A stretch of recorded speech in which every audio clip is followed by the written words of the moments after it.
저희가 7월 한 달 동안 사사기를 살펴보고 있는 가운데 있습니다. 우리가 사사기를 보면서 하나님이 사람을 세워 쓰시는 것이 무엇인가에 대한 문제들을 좀 돌아보는 가운데 있고, 또 그 가운데 우리에게 필요한 게 무엇일까 하는 부분들을 살펴보고 있습니다. 하나님의 어리석음이라는 글이 있습니다. 제가 잠시 좀 읽어드리면, 하나님은 항상 모든 걸 인간의 정도로 행하시지 않는다. 적어도 우리가 흔히 생각할 수 있는 방식은 아니다. 그분의 전략은 때로 이상하다. 우리 같으면 가말리엘의 뛰어난 문화색 출신으로 바리새인이요 히브리 학자였던 바울을 유대인의 사도로 보내고, 비교적 단순한 어불 출신의 베드로를 야만적인 이방인들의 사도로 보내는 것이 맞을 것이다. 그러나 하늘나라 타고서의 영적 아기들처럼 하나님은 그들을 태어날 때부터 바꾸어 놓으심으로 이방인에게는 바울을, 유대계에는 베드로를 보내셨다. 사실 우리가 1세기 세상을 뒤집어 놓을 일단의 사람들을 선발하는 책임을 맡았다면 따로 경제계의 CEO들과 군 출신들의 장군들, 정치계의 원로 의원들, 유대 종교계의 성직자들을 택했을 것이다. 그러나 예수님은 전혀 다른 계획을 가지고 계셨고, 인간적으로 말해 그 삶이 전혀 별 볼 일 없는 사람들 가운데 택하셨다. 비록 나는 기드온이라는 이름에 대해 경외심을 지닌 채 성장했지만 우리는 먼저 포도주 틀 안에 웅크리고 있는 그를 만나게 된다. 그리고 그 포도주 틀은 불병 짜내는 기구로 불려야 했을 것이다. 기드온이 자기 뒷마당을 살펴보기까지는 실제로 거기에는 우상이 있었다. 자신의 어려움을 하나님 탓으로 돌리고 있었기 때문이다. 하나님은 누가 주관자인지를 아주 분명히 하기 위해 가장 가망이 없어 보이는 영웅을 선택하셨던 것이다. 하나님은 평범한 사람들을 사용하셔서 그분의 영광을 위해 놀라운 일을 이루신다. 이게 하나님의 어리석음이다, 이렇게 어떤 분이 쓴 책의 내용이에요. 우리가 사사라는 사람들을 우리가 살펴보면, 이 사사라는 사람들은 이 어려움과 환난 가운데 처한 이스라엘 백성들을 구원하시기 위해 세우신 하나님의 구원자입니다. 구원자라고 생각하면 우리는 늘 생각하는 게 있어야 되는 거지요. 나를 구원할 만한 힘과 능력이 있어야 되는 그런 사람이 필요한 거지요. 마치 우리가 어려움의 경험에 처하게 되면 우리가 이 문제를 해결할 사람을 찾아다니는 것과 똑같습니다. 여러분, 문제가 생기고 어려움이 생기면 사람을 찾아다니는데, 여러분 찾아다닐 때 그런 사람 없잖아요. 나를 도와줄 존재는 고사하고 내가 도와줄 사람을 찾아다니지는 않잖아요. 어떤 사람을 찾아다닙니까? 나를 도와줄 사람을 찾아다니지요.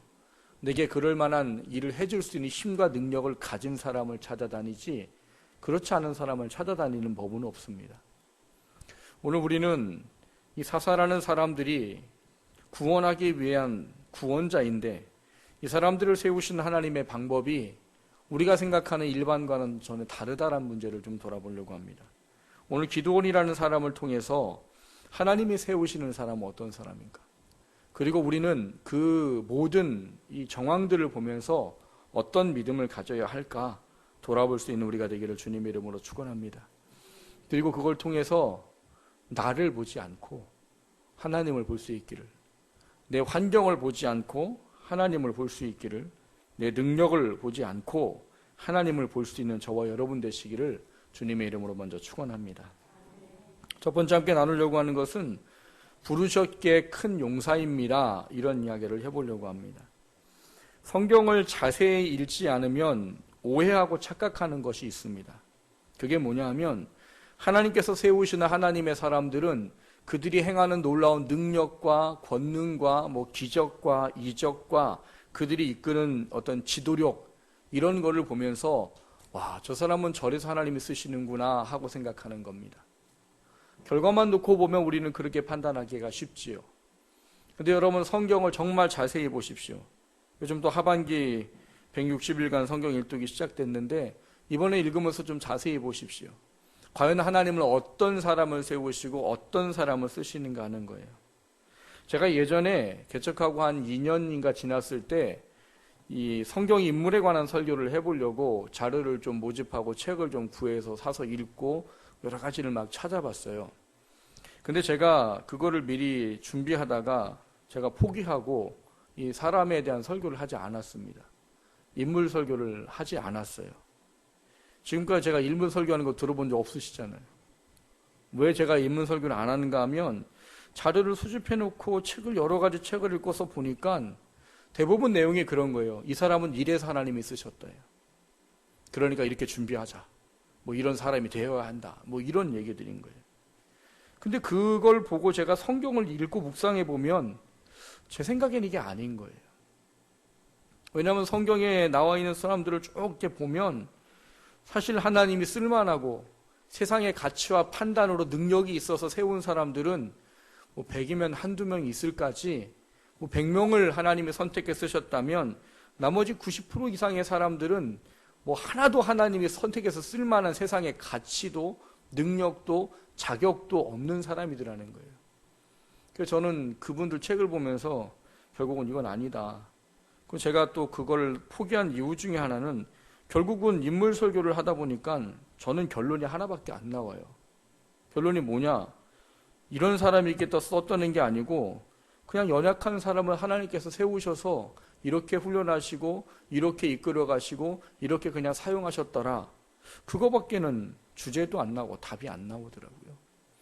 그래서 저는 인문 설교를 지금까지 12년 오면서 한 번도 해본 적이 없습니다. 우리가 오늘 본문에 이 만나는 사람도 마찬가지입니다. 성경에 있는 사람들을 보면서 우리가 착각하면 그런 생각밖에 안 드는 거죠. 내가 무슨 하나님의 일을 할 수 있어요. 나는 능력이 없고 난 재능도 없고 나는 물질도 없고 나는 못도 없고 이런 나를 뭐 내가 어떻게 하나님 일을 하겠어 하는 결론밖에 내리지 못합니다. 근데 하나님은 그럴까봐 오히려 그러셨다는 생각이 들기도 합니다. 우리가 그럴까봐 말도 되지 않는 사람들을 세워서 하나님의 일에 쓰셨습니다. 그리고 그걸 통해서 하나님은 우리에게 늘 보여주시는 게 똑같은 것 같아요.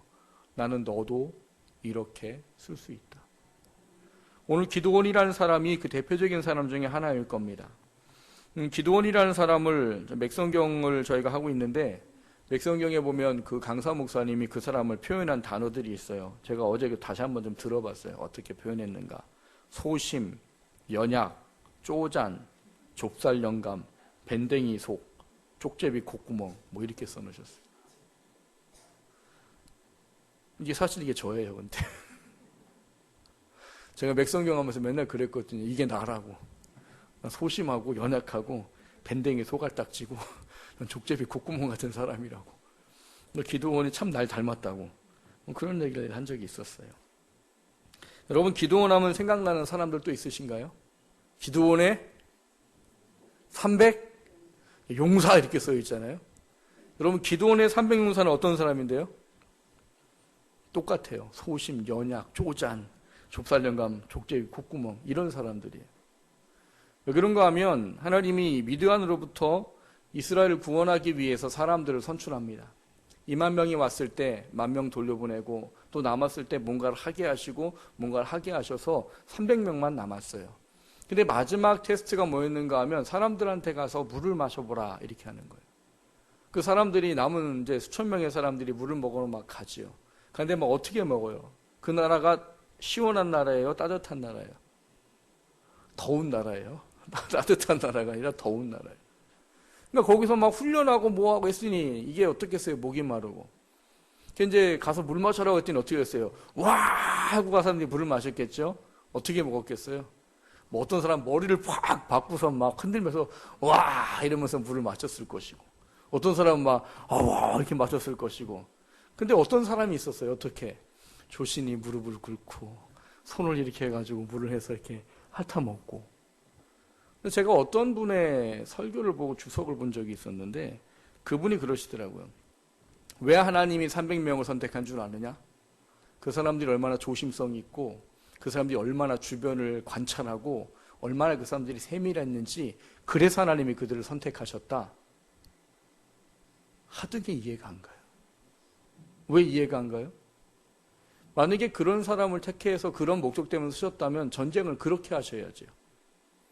근데 사실은 일반적으로 그 성경의 이야기를 해석하는 건 그런 거예요. 그 사람들이 다른 사람에 비해 소심하더라예요. 그러니까 그 사람들이 하나님의 일을 하기에 합당한 부분이 별로 없더라예요. 왜 그러냐? 하나님이 그렇게 말씀하셨어요. 뭐냐 하면 야 숫자가 많다 돌려보내라. 이유가 하나예요. 만약에 숫자가 이렇게 많아서 너희들이 혹여나 이기면 이게 너희들이 했을까라는 이야기를 할지도 모르기 때문에 이거 필요 없다. 10,000명 돌려 뭐 몇천 명 돌려보내고 나머지 그 가운데 정말 소심하고 정말 자기가 뭐 할 수 없을 거라고 생각하는 그 사람들 300명을 하나님이 택하셔서 기드온과 함께 하도록 하신 거예요. 뭐 한자어로 따지면 그런 얘기 같아요. 유유상종? 뭐 이런 것 같아요. 그런 지도자 밑에 그런 사람일 것 같아요. 근데 여러분 그런 지도자이기 때문에 그런 사람이 필요한 이유가 있는 거예요. 여러분 이 기드온처럼 소심한 사람이 지도자인데 밑에 막 혈기가 왕성하고 막 진취적이고 뭔가 막 뭘 이렇게 막 하는데 추진력이 있고 이런 사람이 부하로 있으면 어떨까요? 기드온 아마 힘들어서 못했을 거예요. 뭘 하려고 하면 이렇게 합시다! 하나님은 뭘 명령하셨어요? 미디안하고 싸울 때 항아리를 준비해라. 횃불을 준비해라. 그리고 항아리에도 횃불을 넣고 가라. 그럼 막 진취적인 사람 뭐라고 써요? 뭐 하는 거냐고. 지금 전쟁을 해야 되는데 지금 항아리는 왜 준비하고 거기다 횃불은 왜 감추고. 아니 칼을 가지고 창을 가지고 기습 공격을 해도 모자랄 판에 항아리는 왜 가져가냐고. 횃불은 도대체 왜 가져가냐고. 당신은 전쟁을 하겠다는 거냐고 말겠다는 거냐고. 하겠어요 안 하겠어요? 해요. 근데 여러분 저처럼 소심하고 쪼잔하고 밴댕이 소가딱지 같은 사람한테는 장점이 있어요. 장점이 뭔지 아세요? 잘 아시네. 시키면 시키는 대로 해요. 뭔가 뭐 하겠다는 그닥 생각을 안 가지고 그냥 하나님이 하라면 하고 말라면 말고 시키면 시키는 대로 해요. 그러니까 이 전쟁을 하나님이 계획하시고 진행해 나가는데 이 미디안으로부터 이 소심맨인 기드온을 통해서 하나님이 일을 하시고자 하는데 다른 게 필요 없다는 거예요. 뭐요? 하나님이 하실 거기 때문에 그냥 순종하는 것밖에 할 게 없어요. 그러니까 뭐 하면 되는 거예요? 항아리 준비하라면 항아리 준비하고 횃불 준비하라면 준비하고 집어넣으라면 집어넣고 가서 깨뜨리러 소리 지르면 소리 지르고 그냥 시키는 대로 하는 거예요. 오늘 본문에도 보면 기드온에 대한 문제를 잘 표현해 주는 말이 몇 개 등장합니다. 오늘 본문에 보면 기드온을 처음에 설명할 때 그 사람을 뭘 소개하느냐? 포도주 틀에서 밀을 타작하고 있었다라고 말해요. 찾아봤어요. 그때 당시에 포도주 틀이 얼마나인가?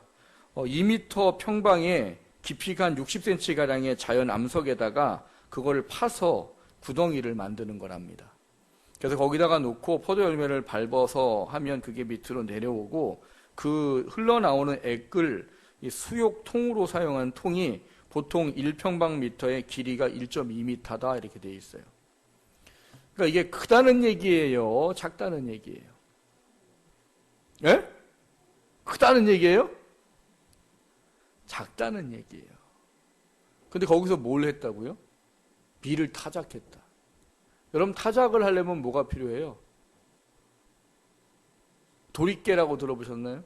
요즘에는 잘 모를 거지만 도리깨라고 이렇게 긴 나무 끝에 뭐가 이렇게 달려 있잖아요. 나무 같은. 그러니까 그거를 이렇게 때리잖아요. 때리면 이제 뭐가 돼요? 거기서 이제 털어져 나오면 걷어버리고 남은 거 걷어서 이제 또 뭐 빻기도 하고 뭘 하잖아요. 근데 그런 걸 하려면은 장소가 기본적으로 어때야 돼요? 넓은 들판에서 해야 되는 거예요. 그래서 깔아놓고 돗자리 같은 거 깔아놓고 이렇게 털어야 되는 거란 말이에요. 근데 이 사람은 어디 가서 했대요? 한 2m 되는데 60cm 들어가도 다 보여요? 아니면 1m에 뭐 1.2m? 거기 들어가서 뭘 빨까 모르겠어요. 1m 요만한데 들어가서 뭘. 근데 그거를 왜 했다고 써있네요. 왜 했다고 써있어요? 미디안 사람들이 보면 자신이 하는 걸 뺏어갈까 봐. 그게 마음속에 힘들고 무섭고 두려워서 거기 들어가서 뭐 했겠어요? 소꿉장난 하지 않았겠어요? 이렇게 하고서는 소리 날까 봐 한 번 치고 쳐다보고 한 번 치고 쳐다보고 안 했겠어요?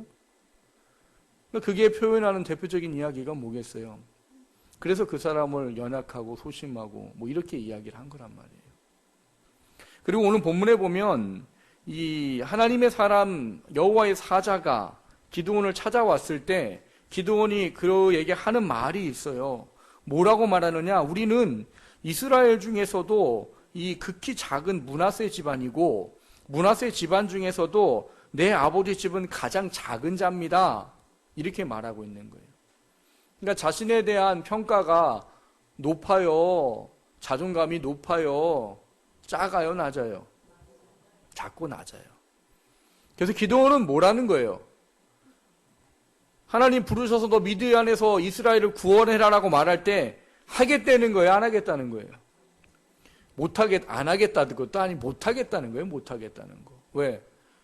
나가 이런 사람이라고. 지금 내가 뭐 하는지 당신 알고 있지 않냐고. 나 이거 들킬까봐 지금 이 좁은 구석에 앉아가지고 가뜩이 이게 소리 안 나게 빻고 있는 그게 나고, 그리고 나는 므낫세 지파 중에서도 우리 아버지 집이 가장 작은 집이야.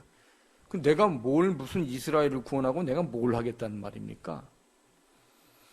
우리는 때로 이런 환경과 상황에 우리 자신을 평가하는 그 평가를 내릴 때가 많아요. 저희 교회 성도님들은 콩깍지가 씌우셔가지고 저를 되게 좋은 사람으로 보세요. 되게 우리 목사님 참 좋다고 하다못해 저 초등학교 아이가 그 교사 선생님이 갖고 왔어요. 글을 목사님 이거 보세요. 갖고 왔더니 이렇게 종이에다가 종이도 반 찢어져 있어요. 이렇게 막 찢어져 있고. 근데 거기에 글이 있으면은 누구누구 기자, 꿈이 가득한 교회 누구누구 기자. 제 목사님께 그랬더니 우리 목사님은 참 잘생기셨다. 그 한마디에 제가 그냥 그날 하루의 피로가 싹 풀리고, 그 옆에 보니까 우리 목사님 뭐든지 다 잘하신다. 겨우에 콩깍지가 씌운 아이구나. 내가 뭐를 마시는 걸 사줘야 되겠다. 그게 마음 먹고 사줬어요. 근데 우리 교회 성도들이 그래요, 보면은. 근데 저는 늘 여러분들에게 말하잖아요. 저는 그런 사람이 아니고, 제가 말씀이 좋은 것도 아니고, 내가 뭘 잘할 수 있는 것도 없고, 다만 하나님이 세우셔서 그냥 하는 것 뿐이라는 거예요. 그래서 가끔 여러분에게 고백을 하듯이, 제가 하나님 앞에 저 스스로 판단인 거죠. 합당하지 못할 때, 또 하나님 보시기에 미련하다고 여겨질 때, 그럼 저는 혼자 와서 기도하거든요. 기도의 내용은 맨날 똑같아요. 뭐라고 기도해요? 하나님, 제 주변에 저보다 인품 좋고 머리 좋고 능력 많고 이런 사람 많은데 왜 하필이면 저 같은 사람 뽑아가지고 하나님도 힘들고 당신의 택한 자녀들도 힘들고 나도 힘들고 왜 이렇게 하셨습니까? 그거를 한탄을 할 수밖에 없을 때가 있어요. 그렇게 한탄하고 한참 기도하고 나면 제게 늘 들려지는 하나님의 음성은 그런 거예요. 근데 그런 거예요. 그런데 그래, 나는 너가 그 일을 하기 원해. 나는 너를 택했고 그 여기까지 인도해 왔어. 그러니까 너는 그냥 하면 돼. 그러면 다시 이제 추스르고 또 잘못했다고 또 혼자 질질 짜고, 그리고 이제 또 힘 얻어서 하나님 앞에 또 하나님을 하겠다고 또 합니다. 늘 그 대답을 통해서 들어오는 건 그래요. 그래, 내가 아닌 거지. 늘 목회자들이 빠지는 착각 중에 하나가 뭐냐면 내가 뭘 한다라는 생각이 드라는 거예요. 물론 저는 아까 얘기했잖아요. 소심한 사람은 뭘 잘한다고요? 성실해요. 저는 집사람이 인정하고 저희 장모님이 인정하셨어요. 성실하다. 왜냐면 저희 교회가 옛날에 처음 개척한 교회가 집에서 교회까지 5m도 안 돼요. 근데 저는 한 5년인가 4년인가를 맨날 양복 입고 출근했어요. 양복 입고 출근하고 점심때 밥 먹고 또 가서 또 시간 되면 퇴근하고 또 그럼 또 교회 가고. 그러니까 집사람이 웃긴 거예요, 이게 처음에는. 그래서 뭐 하는 거지 저게 도대체. 근데 거긴 제 하나님 맡겨진 사역터고 사람이 있건 없건 중요하지 않아요. 그냥 그래서 맨날 양복 입고 출근하고 맨날 그랬어요. 그 저희 장모님이 참 성실하다고. 그거 하나는 인정해 주셨어요. 성실하다고. 근데 성실한 게 연약한 사람한테 장점일지는 모릅니다. 근데 그것이 결국은 이 하나님 앞에 필요한 일에는 가장 중요하더라는 거예요. 그러니까 제가 늘 하나님께 고백할 수밖에 없는 건 그런 거예요. 하나님, 난 할 수 없으니까 하나님이 하세요라는 거예요. 지금도 저를 보고 제 자신의 상태를 보고 제가 어떤지를 보면 저는 목회하면 안 됩니다. 제가 여러분들에게 늘 말하잖아요. 제가 몇 세 은퇴한다고요? 65세 은퇴한다고요. 저 같은 사람 빨리 그만둬야 돼요. 목회를 빨리 그만두고 더 나은 사람이 와서 목회하는 게 맞아요. 그거는 저 자신이 여러분들이 뭐라고 생각하는 건 중요하지 않아요. 제가 저를 판단하는 거니까. 근데 중요한 건 그럼에도 불구하고 지금 여기 있다는 거예요. 왜요? 하나님이 부르시고 맡기셨기 때문이에요. 그것 때문에 여기서 제가 일을 하는 거고 사역을 하는 겁니다. 오늘 본문에 보면 기드온이 똑같습니다. 기드온을 보면 하나님의 사자가 기드온을 찾아와서 12절에 그렇게 말합니다. 기드온에게 나타나 이르되 큰 용사여, 이렇게 말하고 있어요. 이 기드온에게 이게 합당한 이야기예요? 큰 용사라는 그 원어를 보면 용맹한 사람 이런 거예요. 용맹한 사람. 전쟁에 용맹한 사람 이런 단어가 쓰여 있어요. 근데 기드온은 어떤 사람이에요? 소신하고 연약하고 쪼잔하고 좁쌀영갑이고 밴댕이 소갈딱지고 뭐 쪽제비 콧구멍이고 이런 사람이 무슨 전쟁을 해요? 근데 하나님은 그 사람을 뭐라고 부르셨어요? 큰 용사예요. 여러분 분명히 아셔야 될 게 있어요. 하나님이 우리를 부르시고 뭐라고 말하시면 그게 하나님이 평가하는 우리라는 것을 믿으셔야 돼요. 나는 할 수 있는 게 없어요? 근데 하나님 나를 부르시고 난 너를 이렇게 하기를 원해라고 말하면 우리는 그 할 일을 감당할 수 있는 것이 하나님으로 주어진다는 믿음을 가지고 그냥 그것에 순종하면 되는 존재예요. 기드온도 그런 부분이 있었습니다. 그 사람을 보면 큰 용사가 결코 아니지요. 그런데 하나님은 그를 큰 용사라 부르시고 비록 뭘 하긴 해요. 이게 맞아요? 당신이 누구예요? 정말 이게 하나님 하신 말씀이라면 이렇게 확인하게 해주세요. 몇 번의 의심 같아 보이는 어떤 확인을 하지요. 그런데 중요한 건 그럼에도 불구하고 기드온은 결국은 뭐해요? 순종하더라는 거예요. 그래서 저는 이 말씀을 보면서 그런 묵상을 해봤어요. 큰 용사가 뭘까? 물론 원어는 용맹한 사람이에요. 용맹한 사람. 근데 저 나름대로 묵상해보면 큰 용사는 기드온을 부르는 모든 과정과 그를 사용하시는 것과 또 성경에 부르신 모든 사람들을 보면서 제가 내린 결론은 큰 용사는 그냥 순종하는 사람이구나. 하나님이 뭐라고 부르셨던 나를 부르셨구나를 확신하고 그냥 그것에 나아가는. 뭐 할 수 있든 없든은 중요하지 않아요. 그냥 부르셨다는 게 중요하고 하나님이 그렇게 말씀하셨다는 게 중요하지 다른 의미는 필요 없다는 거예요. 여러분 성경에 보면 참 이상한 이야기들 많습니다. 창세기 20장을 보면 이 그랄 왕 아비멜렉을 하나님이 책망하세요. 그러면서 뭐라고 말하느냐? 야, 네가 이거 한 것 때문에 너의 나라의 모든 여자의 태문이 닫혔어. 이렇게 말해요. 그래서 이거를 잘못했다고 지적할 때 이 아비멜렉이 그러죠. 저는 선한 마음으로 한 거 아시잖아요. 누가 자기 아내 안 이루고 누이라고 해서 제가 데리고 왔거든요. 그 누가가 누구예요? 믿음의 조상 아브라함이에요. 근데 믿음의 조상 아브라함의 행태가 어때요? 하나님 뭐라고 약속하셨어요? 너와 내 아내 사례로 말미암아 내가 아들을 줄 것이고 그가 큰 민족을 이룰 것이고 그가 내 자녀가 되고 나는 그들의 아비가 되겠다라고 말씀했어요. 근데 아브라함은 지금 뭘 한 거예요? 하나님의 언약의 아내를 뭐 한 거예요? 팔아먹었어요. 왜요? 나 하나 살겠다고. 여보, 72세인데 당신 너무나 아름다워. 근데 이 아름다움 때문에 내가 죽을 수도 있어. 그러니까 사람들한테 누이잖아. 실상은 누이가 맞아요. 당신 내 누이잖아. 그러니까 누가 물어보면 누이라고 해줘. 그래야 내가 살 것이야. 한번 이렇게 했다가 하나님이 구원해 주셨잖아요. 한 번 했으면 됐지. 또 한 번 팔아먹잖아요. 저는 그러진 않을 것 같아요. 뭐 상황을 가봐야 알겠지만. 그래서 두 번째 그 일을 하고 결국은 책망은 누가 받아야 됩니까? 아브라함이 받아야 되는 거예요. 근데 하나님은 누굴 책망해요? 순수한 마음으로 선한 마음으로 한 아비멜렉 왕을 책망합니다. 그러시면서 20장 7절에 보면 이렇게 말해요. 그는 선지자라 그가 너를 위하여 기도하리니 내가 살려니와 내가 돌려보내지 않으면 너와 내게 속한 자가 다 정령 죽을 줄 알지니라. 하나님 너무하시지 않으세요? 잘못은 누가 하셨어요? 아브라함이었어요. 근데 엄한 사람 혼내시면서 제가 존경하는 목사님은 늘 아브라함은 똥칠 막대기 같은 인간이라고 말해요. 전라도 분들은 알더라고요. 똥칠 막대기. 똥 치울 때 쓰는 막대기가 전라도에 있대요. 그 똥칠 막대기 같은 인간이란 말을 하세요. 그게 뭐냐 하면 어찌 이런 인간이 다 있어, 이런 말이란 말이에요. 근데 그런 사람을 하나님은 뭐라고 하셨어요? 그는 내 선지자다. 이게 가당해요, 여러분? 이게 이해가 가냐고요.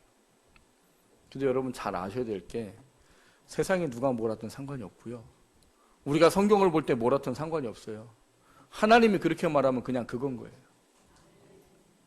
오늘 기드온은 우리가 보기에는 뭐 쪼잔 대마왕, 뭐 좁쌀 영감, 소심 소용없어요.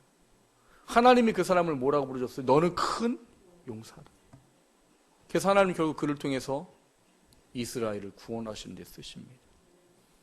사랑하는 성도 여러분, 혹시 우리가 하나님의 시각이 아닌 내 시각을 가지고 나를 평가하고 판단하고 있지 않은지를 돌아보십시오. 여러분의 시각으로 나를 판단하고 평가하면 늘 맨날 저처럼 여기 앉아갖고 울어야 될 거예요. 뭐라고요? 왜 저 같은 사람을 세우셔가지고 하나님 내가 뭘 할 수 있겠다고요. 그거밖에 할 수 없을 사람이 더 많을 겁니다. 근데 그 가운데 여러분 하나님의 음성을 들으시기를 주님 이름으로 축원합니다. 하나님이 나를 뭐라고 부르시고 하나님 나를 뭐라고 성경이 인정하시는지 그거를 받아들이고 믿으세요. 그럼 그게 여러분을 부르시는 부름인 거예요. 그 부름이 나를 이겨 넘을 수 있게 되기를 주님의 이름으로 축원합니다. 두 번째 나누고자 하는 것은 부르셨기에 함께 하십니다 하는 거예요. 여러분 앞서 말씀을 드렸듯이 하나님이 연약한 기드온을 부르시고 큰 용사라 말씀하셨어요. 그러면 끝나는 거예요. 왜 끝나는 걸까요? 하나님이 그를 큰 용사라 부르셨을 때는 내가 그를 큰 용사처럼 쓰시겠다라는 약속이 거기에 담겨 있다라는 거예요, 여러분. 저는 전에도 간증한 적이 있지만 저는 목회를 처음 시작부터 포기한 적이 있었어요. 부모님이 서원을 해서 늘 너는 목사가 돼 듣고 자라왔고 그게 저는 뭔지를 고민해 본 경험도 없이 경황도 없이 그냥 목사가 돼야 되겠구나 하고 그냥 주구장창 살아왔어요. 그런데 제가 신학교를 2번 떨어지고 제가 포기해버렸어요. 하나님 내 입으로 하나님 일한다면 내가 성을 갈게요. 내가 이렇게 노력하고 했는데 나를 안 쓰셔요? 나 안 할게요. 그거 포기했어요. 근데 그러고 나서 군대를 이제 시원청을 해놓고 군대 가기 일주일 전에 이제 부흥회를 저희가 사는 동네에 사는 이제 알지도 못하는 교회 가서 부흥회 예배를 드리고 마지막 날 그 강사 목사님이 안수를 해주시는데 그런 얘기를 하시더라고요. 너 고생하고 수고한 거 내가 다 안다. 조금만 더 참고 기다려라. 내가 너를 반드시 들었으마. 그래서 제가 참 응답도 빠르시다 했어요. 제가 그랬거든요. 내가 성을 가겠다고. 그리고 예전에 그러다가 혼난 적이 있어서 그랬어요. 근데 하나님이 부르시면 50이 되든 60이든 확실하게 음성이 들리면 내가 그때는 가겠다고. 그러나 내가 내 의지로 내가 하나님 일한다고 하면 내 성을 가겠다. 근데 빠르셨어요. 그렇게 하고 3개월 만에 응답이 와가지고 3개월 군대 가기 전에 울면서 눈물 짜고 콧물 짜고 감사합니다. 왜 그러셨어요? 그냥 붙여주시지. 그러고서는 제가 다시 서원을 하고 군대를 가고 그 3년 동안 하나님을 깊이 만나게 해주시는 과정을 겪게 해주시고 그리고 이제 목회를 하게 됐습니다. 저는 그걸 지금도 믿어요. 나를 들어 쓰시겠다고 하신 약속을. 그러니까 저는 부족하고 힘이 없고 연약하지요. 미련해요. 지혜가 없어요. 그런데 하나님은 그 약속을 하셨던 반드시 그렇게 하십니다. 왜요? 지금 제가 여기 있잖아요. 제가 여기 설 수 없을 만한 일들이 제가 살아오는 동안 있었어요. 제대하고 바로 신학교 가려고 그랬더니 집안 다 망해가지고 2년 동안 직장을 다녀야만 했어요. 그리고 그 뒤로 신학교 들어갔더니 들어간 해에 아버님 돌아가시고 하여튼 뭐 계속 무슨 일이 있어요. 근데 지금 여기까지 하나님이 이끌어 오셨어요. 공부하는 모든 과정을 하나님이 다 책임져 주셨어요. 하나님이 공부할 수 있도록 다 책임져 주시고 사역을 할 수 있도록 다 이끌어 주시고 사역지를 안 구해도 하나님이 구해주세요. 저는 좀 쉴게요 그랬더니 하나님이 그 다음 주에 전화하고 야 너 어디 가봐 빨리. 저 쉴 건데요. 쉬긴 뭘 쉬자고 빨리 가봐. 그래갖고 가서 거기서 한 5년 동안 있었네요. 그러니까 동기들이 그래요. 저를 보면 너는 모든 게 왜 다 잘 풀리냐 이래요. 지금도 그래요. 지난주에 동기 이제 모임이 있어서 이제 만났는데 뭐 또 똑같은 얘기를 해요. 왜냐면 그 친구들이 이제 막 개척해서 힘들고 어렵고, 그런데 뭐 교회 건물 있고 성도님들이 있고 뭐 함께 동역할 수 있는 동역자들이 있고, 이게 그들 눈에 보기에는 굉장히 큰 거거든요. 중요한 건 그런 거더라는 거죠. 여러분, 하나님이 언약하시고 약속하면 반드시 이룬다는 사실이에요. 여러분, 성경을 좀 많이 보세요. 그 속에서 일하시는 하나님의 음성을 들으세요. 하나님이 여러분, 내가 너를 택하신 족속, 왕같은 제사장, 거룩한 나라요, 하나님의 소유된 백성이라고 말하면 그걸 믿으시란 말이에요. 하나님이 큰 용사라고 말할 때 그게 여러분의 믿음으로 받아지면 하나님 여러분의 그 일을 하신단 말이에요. 우리에게 필요한 건 뭐예요? 고린도전서 4장 2절에 보면 맡은 자들에게 구할 것은 충성이지 다른 게 아니에요. 능력과 재능은 필요하면 하나님이 주십니다. 중요한 건 그것에 순종하고 충성할 수 있는 그 심령과 믿음이 필요하다는 거예요. 빌립보서 4장 10절에서 13절 보면 이런 말이 있습니다. 내가 주 안에서 크게 기뻐하면 너희가 나를 생각하던 것이 이제 다시 싹이 남이니 너희가 또한 이를 위하여 생각은 하였으나 기회가 없었느니라. 내가 궁핍함으로 말하는 것이 아니라 어떠한 형편에든지 나는 자족하기를 배웠노니 나는 비천에 처할 줄도 알고 풍부에 처할 줄도 알아. 모든 일 곧 배부름과 배고픔과 풍부와 궁핍에도 처할 줄 아는 일체의 비결을 배웠노라. 내게 능력 주시는 자 안에서 내가 모든 것을 할 수 있느니라. 그게 사도 바울의 고백이에요. 대단하고 놀라운 외부 환경을 가졌던 그가 다 버려버렸습니다. 뭐 때문에요? 내가 그리스도 안에서만 나타나겠다고 다 버려버린 사람이에요. 근데 그 사람이 취한 게 뭐냐? 나의 약함을 나는 자랑한다라는 거예요. 왜? 내 약한 곧 그때가 강함이니 내가 그리스도 안에서 그분의 놀라운 능력을 덧입고 나타내기 때문에 나는 나의 약함을 자랑한다라고 말해요. 그가 말하는 거예요. 뭐라고요? 내게 능력 주시는 자 안에서 내가 능치 못할 것이 없다라는 거예요. 내가 모든 것을 할 수 있다는 거예요. 그게 하나님의 부르심을 가진 부름을 받은 사람에게 주어지는 은혜입니다. 나를 보면 할 수 없지요. 근데 나를 부르시는 분과 그분의 믿음을 소유하면 못할 게 없단 말이에요. 그래서 사도 바울은 그렇게 말해요. 능력 주시는 자 안에서 이렇게 말해요. 여러분, 우리가 하면 뭘 하겠어요? 우리가 있으면 얼마나 있겠습니까? 우리가 능력이 많으면 얼마나 많아요? 그게 과연 정말 하나님의 뜻을 100% 다 이루어 드릴 수 있습니까? 그런 거 우리에게는 없어요. 그래서 우리에게 필요한 건 뭐냐? 나를 부르신 분이 누군지를 절대로 알고 믿고 놓치지 않으면 되는 거예요. 그분을 향한 눈을 놓치지 않으면 되는 거예요.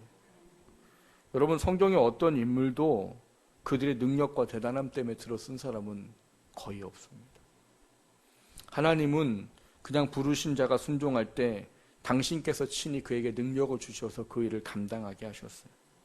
그래서 우리에게 필요한 건 뭐냐? 그냥 믿음이에요, 믿음. 시편 89편에 보면 이런 말이 있어요. 주의 팔에 능력이 있사오며 주의 손은 강하고 주의 오른손은 높이 들리우셨나이다, 이렇게 말해요. 그리고 하나님은 우리에게 늘 뭐라고 말하느냐? 내가 너를 붙잡아 주리라. 내가 너를 도와주리라. 의로운 오른손으로 너를 붙들리라, 이렇게 말씀하세요. 그거를 나를 부르셨다라는 믿음을 가질 수만 있다면 그 하나님의 은혜는 여러분의 것이 되는 겁니다. 자꾸 여러분을 보지 마세요. 자꾸 지금 형편과 처지를, 환경을 보지 마세요. 그러면 그거에만 초점 맞춰주면 뭐만 생긴다고 그랬어요? 염려만 생긴다고요. 염려. 염려가 그것만 보는 거라면서요. 단어가. 염려라는 원어가 그것만 집중해서 본다라면서요. 그것만 보니까 누가 안 보여요? 하나님이 안 보이잖아요. 눈을 들어서 하나님을 보세요. 그리고 나를 부르신 분을 보세요. 그리고 나를 부르신 분이 어떠한 분이신지를 철저하게 확인하고 아세요. 그럼 그분 안에 하나님 일하시는 걸 경험하게 될 겁니다. 기도원 같은 사람이 미디안을 구원하는 용사가 됩니다. 저 같은 사람이 목회를 할 수 있게 세우시더라고요. 하나님은 어떤 사람도 세울 수 있어요. 하나님이 원하시면 그 사람이 어떠한지는 아무 의미가 없어요. 기도원을 부르셨듯이 오늘도 성경을 통해 여러분을 부르시는 음성을 들으실 수 있기를 주님의 이름으로 축원합니다. 그리고 그 하나님이 내게 일하실 게 무엇인지를 다시 한번 보면서 경험하고 살아가는 저와 여러분 되시기를 주님의 이름으로 축원합니다.